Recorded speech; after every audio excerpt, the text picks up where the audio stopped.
پہلی بات تو یہ جان لیجئے کہ میدان حشر، اس کی حقیقتیں، اس کے واقعات کو صحیح سمجھنا ہمارے لیے ممکن نہیں ہے۔ یہ عالم غیب کی باتیں ہیں۔ موت کے بعد سے لے کر جو شروع ہو جاتا ہے عالم برزخ،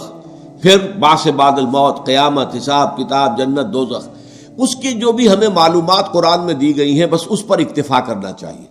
اس کی زیادہ باریکیوں میں نہیں جانا چاہیے، اس لیے کہ اس کی اصل حقیقت ہم نہیں جان سکتے۔ وہ تو وہیں جائیں گے تو کھلیں گی باتیں کہ ہاں یہ بات تھی جو فرمائی گئی تھی، یہ بات تھی جو کہی گئی تھی۔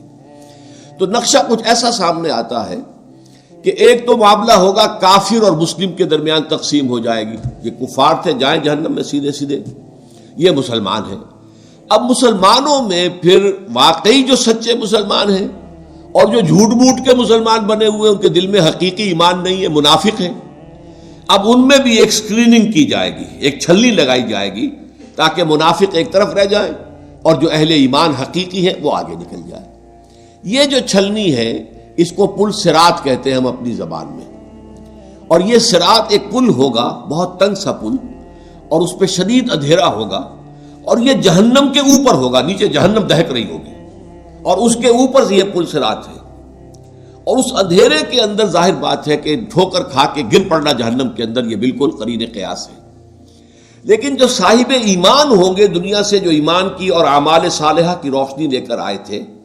ان کے دل میں سے بھی روشنی نکلے گی، اور اعمال صالحہ کا کمانے والا یہ داہنا ہاتھ ہوتا ہے، داہنی طرف سے بھی روشنی نکلے گی۔ اس روشنی کے اندر وہ پل کو دیکھتے ہوئے راستہ طے کر کے اور وہ جنت میں داخل ہو جائے گا۔ لیکن جن کے پاس وہ روشنی نہیں، نہ ایمان تھا نہ اعمال صالحہ تھے،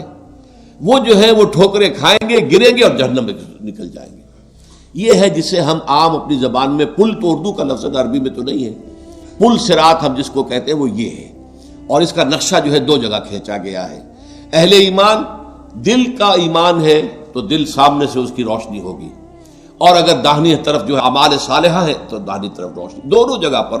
اور یہ بات بڑی اہم ہے، قرآن مجید میں جو اہم ترین مضامین ہیں وہ کم سے کم دو جگہ ضرور آتے ہیں، یہ میں نے بارہا آپ کو بیان کیا ہے، اس کو تلاش کرنا ہوتا ہے، اور پھر ایک مقام سے دوسرے مقام پر روشنی پڑتی ہے، اس کی مزید شرح حاصل ہو جاتی ہے، اس کے بارے میں کوئی ایک پہلو جو ایک جگہ واضح نہیں تھا دوسری جگہ واضح ہو جاتا ہے۔ چنانچہ سورہ حدید میں واضح ہو جاتا ہے کہ یہ منافقین کو چھلنی میں اسے نکالنے کے لیے در حقیقت اللہ تعالیٰ یہ پروسیس کرے گا۔ اس کی حقیقی شکل کیا ہوگی یہ تو وہیں جا کر معلوم ہوگا، لیکن یہ کہ دو مقامات پر اس کا تذکرہ اجمالاً میں نے اس کا نقشہ آپ کے سامنے کھینچ دیا ہے۔